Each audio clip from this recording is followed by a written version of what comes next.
principles. We've taken parenting and we're working with an acronym. The next acronym is the letter T. T stands for Tug of War.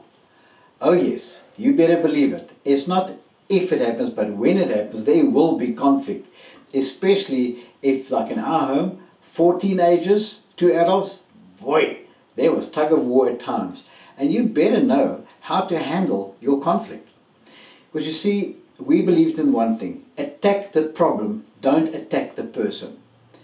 If you can just keep that in your mind, attack the problem, don't attack the person, you already have a chance of overcoming that which you should. You know, James 4:1 asks you the question, who of you fight and quarrel amongst you? Is that not because of the desires that battle within you? So I think the word hits the nail on the head.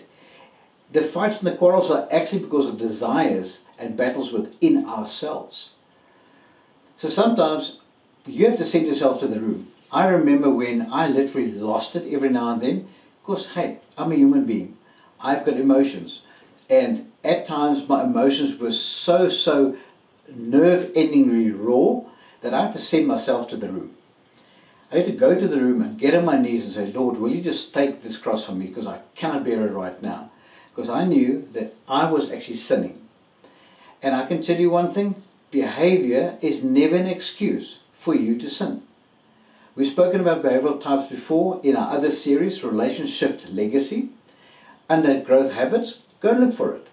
And this behavior does not give you a license to sin, which means none of what you do or say can be an excuse to do so because you feel like it. You have to show self-control. Ephesians 5:22 starts with love. Love, patience, kindness, gentleness, and so it continues. So what's the last word?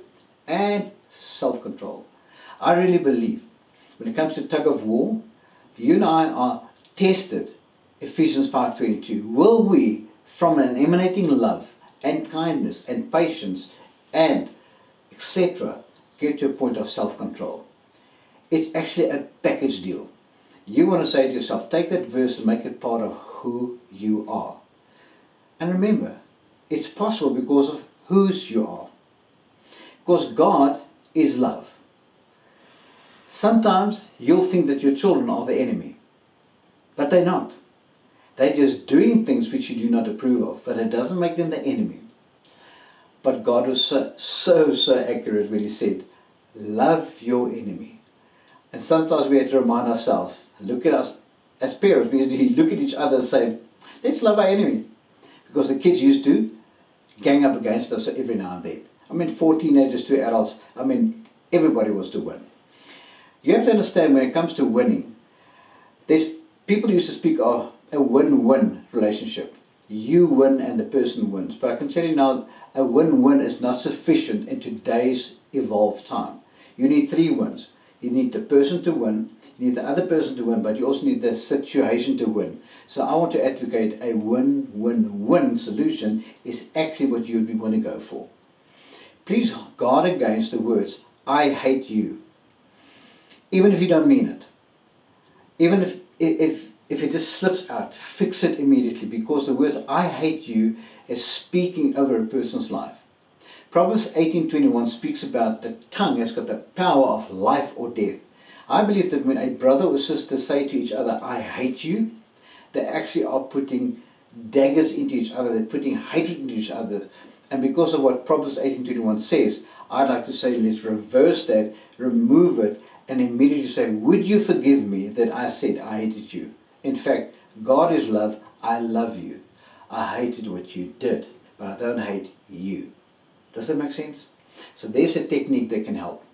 Now, talking about techniques, I'm going to have to teach you practically what we used to do in our home to resolve conflict. I had a situation once where the one child would storm in and say, so-and-so took my yellow t-shirt. And the other one would come right back, but you took my red t-shirt yesterday. And I went, whoa. And I actually realized that we had a problem that was now exacerbated because the one was taken into the next level. I then thought to myself, how do we solve this problem? And I just looked around and I saw a pillow lying there. But the pillow had a bit of a plastic sleeve. And It just naturally happened. No book taught us this. I really believe it was a Holy Spirit moment. I picked up the pillow. I said, stop. What is your problem? Yellow t-shirt. I took a little note, wrote yellow t-shirt. I put it in the sleeve on the pillow. And I said to him, can we agree? This is the problem. Yellow t-shirt taken. I'll hold the red t-shirt. We're now busy with the yellow t-shirt. Okay, Daddy. I then took the pillow and I threw it on the floor. So we call it the pillow on the floor method. I said, hold on. We were dealing with the problem on the pillow. Did you have permission to take a yellow t-shirt? No, I didn't. So what's the right thing to do? Please would you forgive me? May I please use it? I said, so we fixed the communication side of it. I said, hand me the pillow. They give the pillow back. I take the paper and I turn it around. I wrote red t-shirt. I said, what's the problem now? And they had to say, the red t-shirt. I said, okay, now it's your turn to talk. Why do you feel you have a case because of the red t-shirt? Well, yesterday you took my red t-shirt without asking me, so that's why I took your yellow t-shirt. Stop. Agreed. Not going to do that again. Fix it. Third thing we then wrote down is taking something without permission. So you see, you actually have what we call a root cause or a symptom. The yellow and the red t-shirt was a symptom. And my kids were able to learn about root cause. The root cause was taking anything that doesn't belong to you without the permission of that person. So then we wrote there, taking without permission. We took that pillow and we threw it on the floor and I said, what's the problem? And they both said, taking without permission, taking without permission. Now they had the same problem. And the moment they were able to look towards that pillow, guess what they realized? Problem solved. Because the pillow on the floor solved it. Now, that's what we did in our home.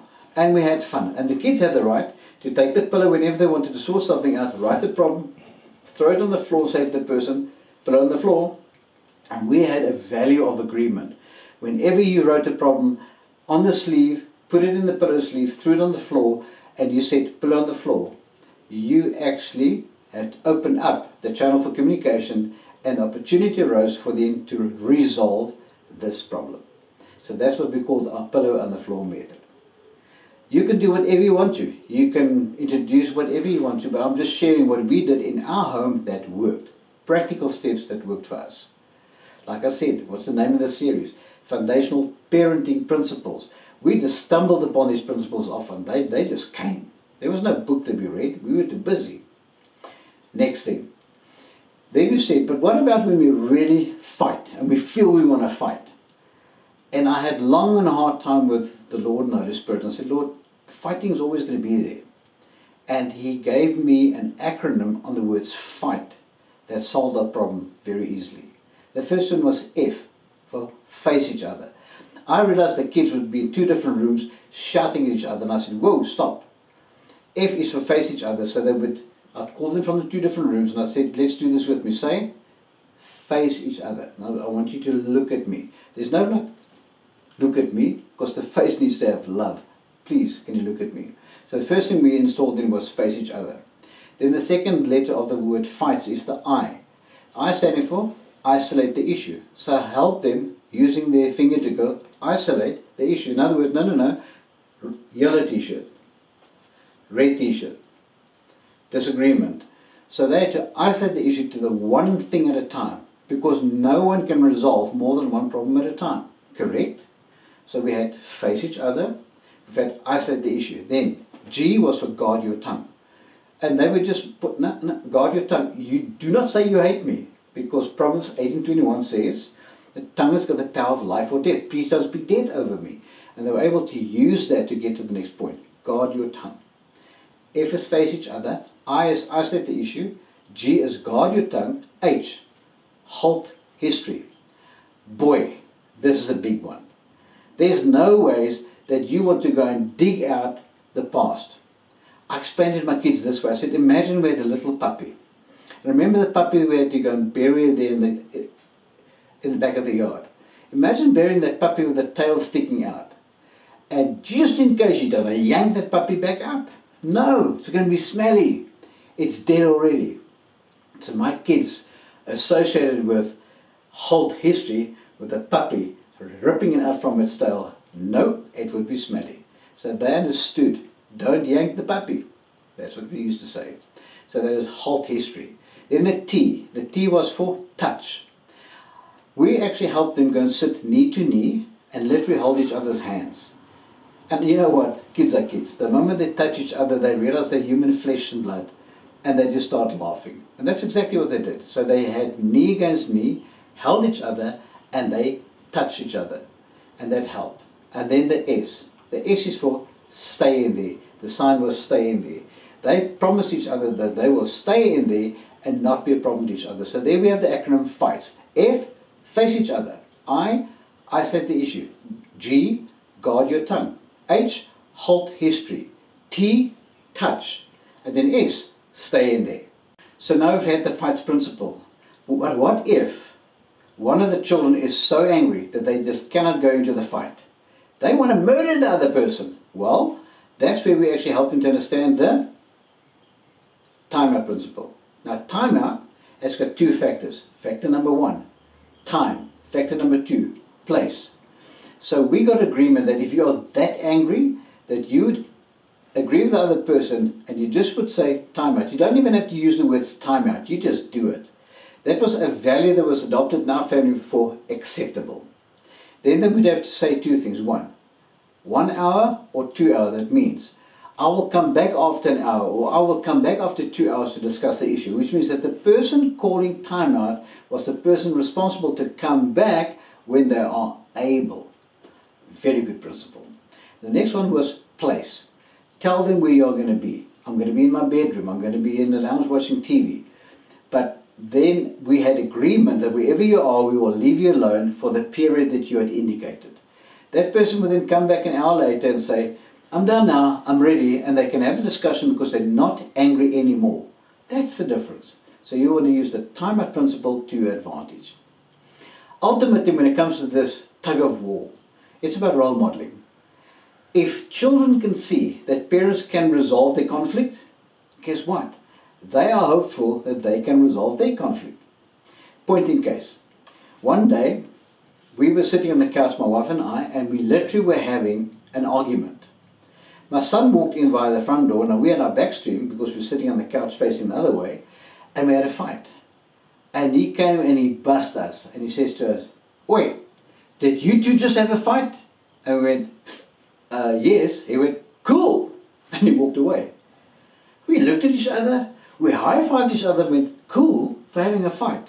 But you see, our son saw that it was possible to have a disagreement using the FIGHTS principle and not be ugly about it. And in that way, literally resolving the problem. So yes, using the FIGHTS principle can be cool and your children can approve of it. Because role modeling says the following: I want you to drive like me. I want you to respect your father like I respect your father. I want you to do what I do. If that is your measure, all of a sudden, role modeling has its rightful place. I want to encourage you. Be the role model to your children. Do things God's way. And if you don't know, go and see somebody. Get help. When need be, when you need to get so angry that you can't control yourself, send yourself to the room. If need be, call timeout principle. And I want to help you. Fight godly when you have to fight, because it's going to happen. Remember, the T was for tug of war.